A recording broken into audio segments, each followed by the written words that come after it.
Hello, Phil here from Wings of Pegasus, and welcome to another analysis video. On the agenda tonight, we have Gary Moore.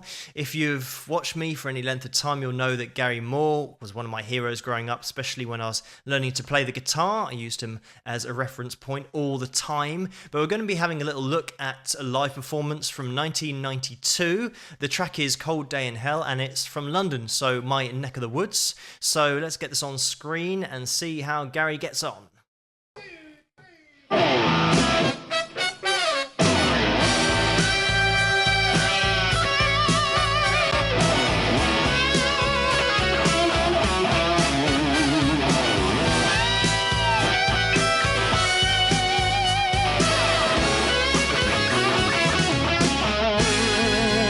And I'm just going to make a quick point when we start here, just a quick insight into the depth of Gary Moore's playing.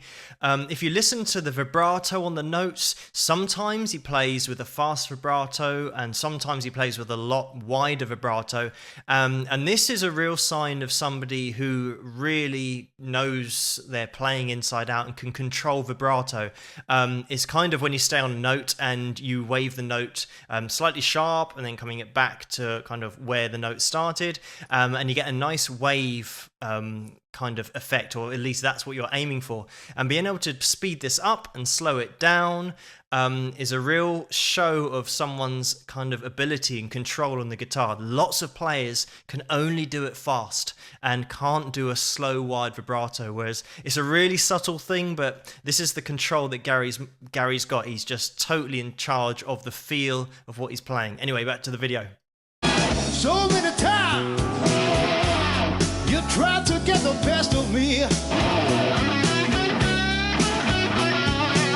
So many times, now you're gonna take the rest of me. Take a look at what you're doing before it's too late. It's a fine line you tread between love and hate. There'll be a cold day in hell.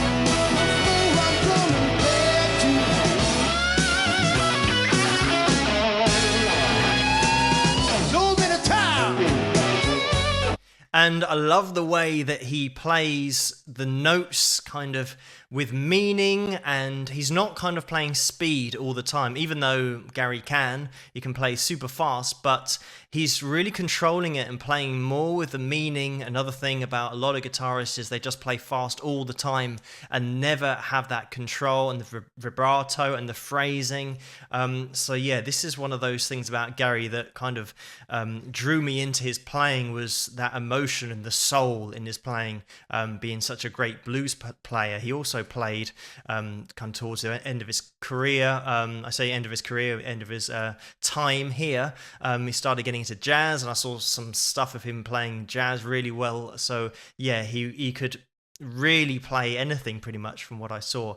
But this is obviously set up for TV, or at least set up for video, because normally the crowd will be at the front of the stage. I certainly would be, but everyone's sat down at tables and you've got lots of panning shots. So this is certainly made for DVD, or made kind of for the TV element, but still the performance and the whole setup with the whole band there is like really impressive. You tried to play a dirty game. I tried to tell you, but you never want to take them away. Now you push me to the limit, and I can't take no more. Better take one last look before I'm out the door. There'll be a whole day in hell before I'm coming back to you.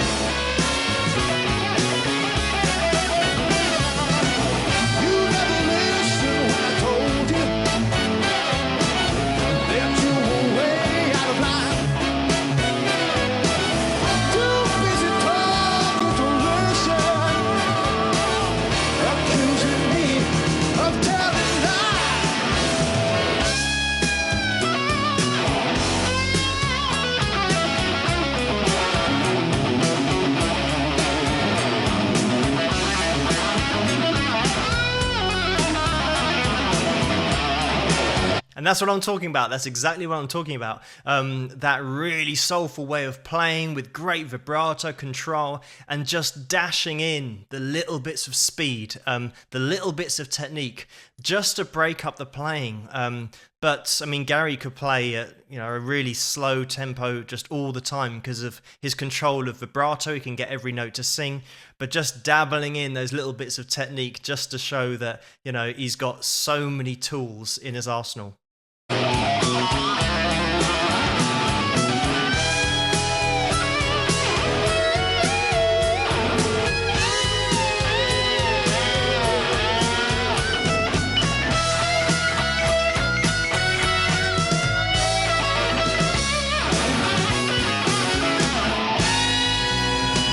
So many times you tried to get the best of me. Yeah. I mean, it's so cool to listen to. I don't want this video to go on for too long.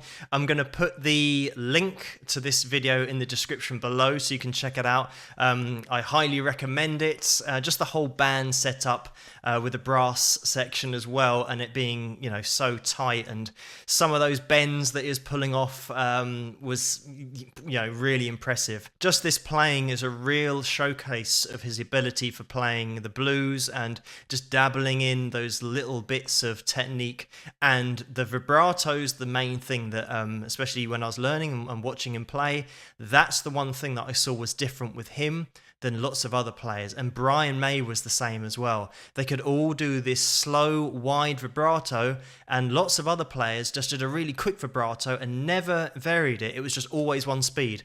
But changing the speed of your vibrato gives different emotions. Yeah, Gary Moore, check out this video and check out lots of other videos if you kind of got any spare time. I really recommend it. But I hope you enjoyed this video. If you did, please give it a thumbs up and subscribe, and I will see you guys at the next one. Right.